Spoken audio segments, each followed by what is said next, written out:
I'll just say it because nobody else said it. So, if a mother is raising her children or child by herself, she should have more everything, more money, more opportunities, more help, more everything. Just everything.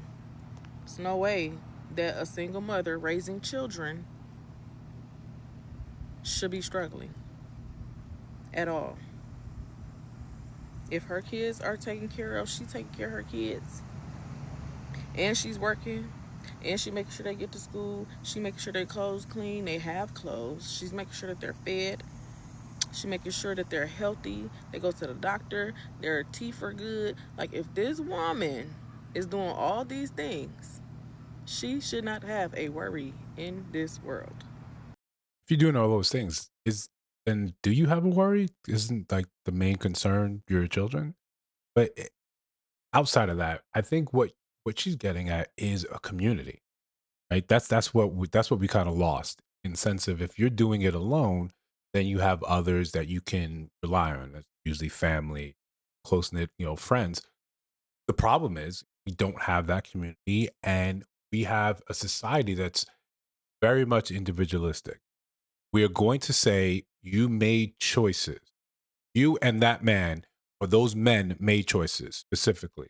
And the outcomes that you're with now, you can't put that on the rest of us. You can't put us on the larger community that does not exist. Right? There's no large community that can say, okay, yeah, we'll do this.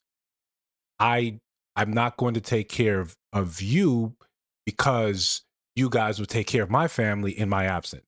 And now you have an absence. We don't have that society anymore. I don't know.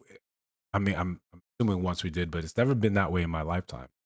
It's just not the way the United States is, not the way the black community is. Again, we're very much about ourselves.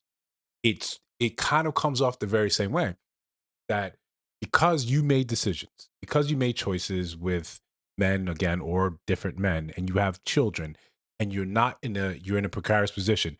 You may be working a job, multiple jobs, but that's never really been the formula for you to have any type of economic success. You're in survival mode.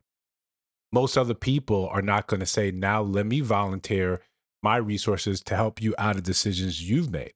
It's the same thing with the student loan crisis, where people were saying, I didn't make these decisions. I didn't take out these loans. Why am I now going to have to pay in to get you out of something that you decided to do on your own?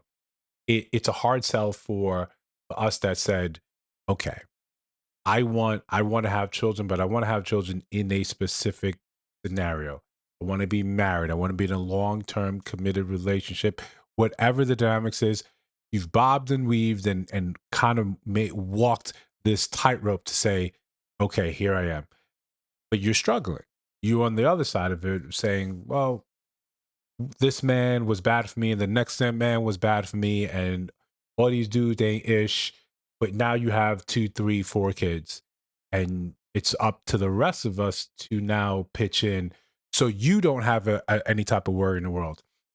If we view the rate of single motherhood or single parenthood in the black community as a problem, you can't look for solutions that make it generally easier or simply reward it. Right? If we're saying you don't deserve, you shouldn't be struggling, you shouldn't need for anything else, you shouldn't have any type of economic worry, then why would I not immediately put myself in that position? If there was a fund that said, okay, because you're taking care of your children and you're doing it by yourself, we're going to set you up with, $250,000 a year for the next, 18 years. Yeah, we'd all do it. We'd all immediately go out and try to have any rash of kids on our own just so we can have an easier life on that economic side. And I'm not saying anything about being a single parent is easy. Not saying that at all. But it has to be viewed for just how precarious it can be for you, just how stressful it can be for you. So we look and we say, this is not the outcome that we want for our community in general. We all can't really lift up as a black community or any community if we're kind of constantly dealing or we can't get the families sort of together. And I know that may be anathema to a lot of people, but at the very least, If you don't want to have a family, don't have the kids that come with it. Let me know if that makes sense.